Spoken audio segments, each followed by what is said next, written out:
Chapter number 1 ये है, जिसमें कि mathematical modelling and engineering problem solving ये इसके अंदर है। अब इस चैप्टर में हम क्या देखेंगे कि ऑब्जेक्टिव देखेंगे, उसके बाद इंट्रोडक्शन देखेंगे, फिर मैथमेटिकल मॉडलिंग देखेंगे, conversational law and engineering problem देखेंगे, समरी और एक्सरसाइज। ये सारी चीज़ें देखने वाले हैं 1.0 से लेकर के 1.5 तक। अगर हम ऑब्जेक्टिव की बात करें तो हम इस चैप्टर को पढ़ने के बाद जो हमारा मैथमेटिकल मॉडलिंग और एप्लीकेशन जो इंजीनियरिंग में यूज किया जाता है प्रॉब्लम को सॉल्व करने के लिए, उस चीज़ों के बारे में हम डिस्कस करेंगे और कन्वर्जेशनल लॉ और न्यूमेरिकल मेथड को यूजफुल लाएंगे इंजीनियरिंग प्रॉब्लम सॉल्व करने के लिए। ठीक है, तो इंट्रोडक्शन काफ़ी सिंपल है। यहाँ पर आप देख सकते हो रियल लाइफ मैथमेटिकल प्रॉब्लम को मतलब मैथमेटिकल को आपको रियल लाइफ में कैसे यूज करना है प्योरली यहाँ पर उसको आइडेंटिफाई किया गया है। अगर मैं इसके बाद नीचे जाता हूँ, उसके बाद मैथमेटिकल मॉडलिंग क्या होती है। The method of translating a real life problem into mathematical form is called mathematical modelling. Mathematical modeling is too widely used in science and engineering. They provide the rigorous and description of various real-world phenomena and mathematical modeling and helps to understand the analysis of real-world phenomenon. Example के तौर पर हम सिर्फ example एक और सवाल देखते हैं, जिसमें कि कैसा है टू ट्रेवल 500 किलोमीटर्स। हम अगर 500 किलोमीटर चलने के लिए 50 लीटर पेट्रोल खर्च कर रहे हैं, तो पेट्रोल नीडेड होगा, हमें कितने पेट्रोल चाहिए 200 किलोमीटर चलने के लिए। अगर सिंपल हिसाब किताब देखा जाए तो काफ़ी कम, रिक्वायरमेंट होती है यहाँ पर, जिसमें कि मान लीजिए हमारे पास लेट एक्स हमारे पास क्या है with litres of petrol needed, और वाई क्या है किलोमीटर्स हम कितने चले। We know that the more distance travelled and more is the petrol required. The x is directly proportionate to y. x हमारा डायरेक्टली प्रोपोर्शनेट करता है y को। तो हम कैसे लिख सकते हैं कि x is equal to k और y लिख सकते हैं, क्योंकि x प्रोपोर्शनेट टू y, तो k को हम मान लेते हैं। ठीक है, उसके बाद हम यहाँ पर ऊपर जाते हैं तो स्टेप नंबर 2 फॉलो करते हैं। हमारा k क्या है, पॉजिटिव कांस्टेंट है यहाँ पर। अब x डायरेक्टली प्रोपोर्शनेट कर रहा है y को, तो हमारे यहाँ पर k क्या है, ये पॉजिटिव कांस्टेंट है। ठीक है, यहाँ पर मैं इसको कट करता हूँ, नीचे आता हूँ। स्टेप नंबर 2 है solving the model of using given data, जैसे कि now since 500 kilometres if 50 litres of petrol as required we get, जैसे कि मान लो कि हमने क्या लिखा, बेसिकली एक्स की वैल्यू कितनी थी 50 और के हमारा के पॉजिटिव कांस्टेंट है इनटू 500 के इसकी वैल्यू थी वाई की।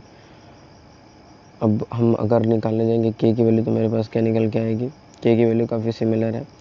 अब हमारा 50 इधर आ जाएगा, तो 50 अपॉन 500 हो जाएगा, तो 5 कैंसिल हो गया, 0 कैंसिल हो गया, तो 1/10 बचा। ये किसकी वैल्यू बची, के की वैल्यू कितनी आ गई हमारे पास 1/10।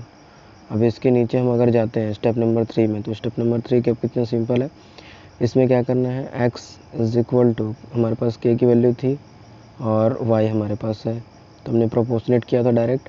अब के की जगह पे हम क्या रखेंगे, वो के की वैल्यू रखेंगे, और हमें यक्स की रिक्वायरमेंट है क्योंकि हमें 200 किलोमीटर्स का पूछा है कि कितना पेट्रोल खर्च होगा, और हमने के को माना है कि पेट्रोल का ही नीडेड है। तो 1/10 इंटू 200, 0 कैंसिल, 1 तो ऑलरेडी कैंसिल होता है, तो एक्स इज इक्वल टू कितना 20 आ जाएगा। तो 20 लीटर्स पेट्रोल खर्च होंगे इस पूरी यात्रा को कंप्लीट करने के लिए। यहाँ पर देखिए क्लियरली मैंशनड है that we need to be the very precisely that we need to be 20 liters of petrol and 200 kilometers. Example number 2 को देखते हैं। A motor boat goes the upstream and river and cover the distance of between the two towns river bank, मतलब दो शहरों के बीच में 12 घंटे से एक बोट चल रही है। The distance downwards in 10 hours, the speed of 3 kilometers per hour, उसकी स्पीड अलग है। We will first mathematically formulate this formula and इसके अंदर हमारा फॉर्मुलेट अगर करेंगे फार्मूला को, तो given the problem let as x be the form of formula, x be the speed of boat and t will be time and y will be distance travelled. तो हमारा x क्या हो जाएगा boat की speed, और T क्या हो जाएगा टाइम, क्या कितने टाइम ले रहा है, और वाई क्या हो जाएगा distance of travelled. And this is formula speed distance and time. हमारा कौन सा फॉर्मूला लगेगा, speed is equal to distance into time. तो x हमारा क्या था, डिस्टेंस था, स्पीड था और टाइम था। तो हमारे पास y मतलब डिस्टेंस बराबर क्या होता है, टाइम इनटू स्पीड। ठीक है। डिस्टेंस बराबर टाइम इंटू स्पीड। डिस्टेंस बराबर टाइम इंटू स्पीड क्यों? क्योंकि मान लीजिए ये 1 किलोमीटर का डिस्टेंस है, 1 किलोमीटर का डिस्टेंस है।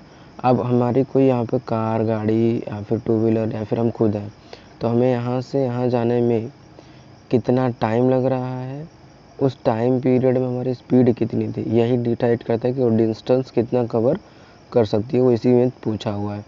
अब एक चीज़ और कर सकते हैं, हम क्या कर सकते हैं कि स्पीड ऑफ बोट में माइनस कर सकते हैं स्पीड ऑफ रिवर, क्योंकि जितनी बोट की भी स्पीड है तो रिवर की भी स्पीड होगी, ऑब्वियस सी बात है, क्योंकि वो वाटर है, तो उसकी भी खुद की कुछ स्पीड होगी। तो हम क्या करेंगे कि बोट की स्पीड में से रिवर की स्पीड जो 3 किलोमीटर पर हावर थी उसको हम माइनस कर देंगे। उसके बाद हम सिमिलरली क्या करेंगे कि वाइल भी गोइंग डाउन, हम अगर अप स्ट्रीम में जा रहे हैं तो ये करेंगे, और डाउन स्ट्रीम में आ रहे हैं तो क्या करेंगे, speed of boat plus river of, क्योंकि हम जा रहे हैं तो फोर्स अप्लाई हो रहा है, आ रहे हैं तो फोर्स अप्लाई नहीं हो रहा, उसके साथ में धारा के साथ में बहते हुए आ रहे हैं, तो उसमें और धारा के अपोजिट जाएंगे तो उसमें अलग अलग फोर्स अप्लाई होगी। तो जब आएंगे, जब वहाँ पे अप स्ट्रीम डाउन स्ट्रीम करेंगे, जब आएंगे, जब धारा के साथ में बहेंगे, तो speed of boat plus speed of river दोनों कैलकुलेट हो जाएंगे, तो x+3 हो जाएगा। सिंस हम मान लेते हैं यहाँ पर हमारे पास कि 12 हावर है, जब उसके रो में यहाँ पर 12 हावर है, जिसमें कि हम अगर फॉर्मुलेट करें तो y इज इक्वल टू कितना हो जाएगा, 12x-3, क्योंकि ये अपस्ट्रीम का हम कैलकुलेट कर रहे हैं और अपस्ट्रीम में x-3 ऑलरेडी हमने वहाँ पर speed of boat minus speed of river किया हुआ है, ठीक है। x+3 यहाँ पर x+3 और दोनों का अगर कैलकुलेट करेंगे तो x इज इक्वल टू कितना आ जाएगा हमारा, यहाँ पर देखिए सिंपल सा कैलकुलेशन है, इसमें ये कैंसिल तो नहीं हो सकते, 3 इसको ओपन करके यहाँ पर आप अगर सॉल्व करेंगे अच्छे से तो x इज इक्वल टू 3 आ जाएगा। और उसमें स्टेप नंबर 3 होगा, क्या होगा कि from the step number 2 clear the speed of boat is 33 kilometre per hour. और नेक्स्ट एग्जाम्पल हमारा ये नेक्स्ट एग्जाम्पल है। इस एग्जाम्पल में आपको सपोज करंट पॉपुलेशन हमारी जो है वो 200 कितने, यहाँ पर कैलकुलेट कर लेते हैं, करंट पॉपुलेशन कितनी थी यहाँ पर। अगर हमारी पॉपुलेशन 200 करोड़ जा रही है एकदम सिंपल डाउनवर्ड में, तो इसमें birth of rate and death of birth, death of rate इसमें जीत चुकी है, उसके बाद डेट ऑफ बर्थ भी होगा, फिर पॉपुलेशन इन ईयर, 5 ईयर के अंदर पॉपुलेशन कितनी ग्रो होगी। तो फर्स्ट एग्जांपल में हम क्या देखेंगे कि we know that the population of country increases with the birth decreasing with the death, and let d denote by time and year denote by t is equal to 0 implies that present time. Let's p of p number of t denote by population time. If p b suppose t is denote number of birth and d suppose t denote by t, तुम्हारा p और p में क्या हो जाएगा, p t plus 1 हो जाएगा is equal to P T plus B T minus D T बराबर, तो इसके अपॉन ये हो जाएगा। एकदम सिमिलरली इसको स्टेप्स में डिवाइड करके इसको भी सॉल्व करेंगे तो हमारी पॉपुलेशन की इंक्रीजिंग हो जाएगी। बट यहाँ पर ये कैसे हुआ, सबसे मेन रीज़न ये है। तो हमने किसको माना था कि लेट्स हम टी मान लेते हैं डिनोट बाई टाइम, और where is T is equal to 0, time हमारा क्या है 0, इम्प्लाइज प्रेजेंट टाइम इज़, अगर हम प्रेजेंट टाइम की बात करें तो प्रेजेंट टाइम को हम किसी ने पी प्रेजेंट टाइम को टी से, प्रेजेंट टाइम को पी से डिनोट करें, टी को टाइम से डिनोट कर रहे हैं, ठीक है। और बी ये डिनोट, बी हमारा हो जाएगा डेट ऑफ बर्थ, मतलब बी हो जाएगा बर्थ का टाइम, और डी क्या हो जाएगा हमारा डेथ ऑफ टाइम हो जाएगा, ठीक है। अब यहाँ पर क्या हो रहा है कि प्रेजेंट टाइम में हम क्या कर रहे हैं, एक हमने ये लिया है, हम ये लिख सकते हैं कि पी जो हमारा है प्रेजेंट टाइम में टाइम प्लस 1 फिर present time plus birth minus death, क्योंकि प्रेजेंट में टाइम में जितनी भी बर्थ हो रही हैं और उसको दोनों को कैलकुलेट करके जितनी भी डेथ हो रही है उनको माइनस कर दिया जाएगा, तो जितने जनसंख्या है पॉपुलेशन में पता चल जाएगी। लेट बी, अगर हम बी की बात करें तो बी का मतलब बर्थ को अगर हमें निकालना तो क्या करना पड़ेगा, बर्थ अपॉन प्रेजेंट टाइम करना पड़ेगा, तो इसको हम बर्थ का अपॉन प्रेजेंट टाइम करेंगे तो डी अपॉन पी आ जाएगा। उसी तरह से इसको रिजॉल्व करोगे आप, सिंपल है, देन तो आपका ये आंसर आ जाएगा जो कि है 2 बिलियन था, तो मतलब 200 करोड़ 220 करोड़ हो जाएगी जनसंख्या। अगर उस हिसाब से कितना परसेंट हमें कन्वर्जन मिल रहा है, एस्टिमेट हमें कन्वर्जन मिल रहा है फॉर गिवन डेटा, हमें जब डेटा मिला था b is equal to 0.04, death हमारी हो रही थी 0.02, और c इज इक्वल टू क्या हो जाएगा हमारा 1 + C is equal to 1 plus B minus D. तो उसके हिसाब से 1.02 का बर्थ रेशियो रहेगा और उस हिसाब से ये पूरा का पूरा जनसंख्या जो कन्वर्जेशनल लॉ इंजीनियरिंग प्रॉब्लम में कन्वर्जेशनल लॉ मेन हो जाता है।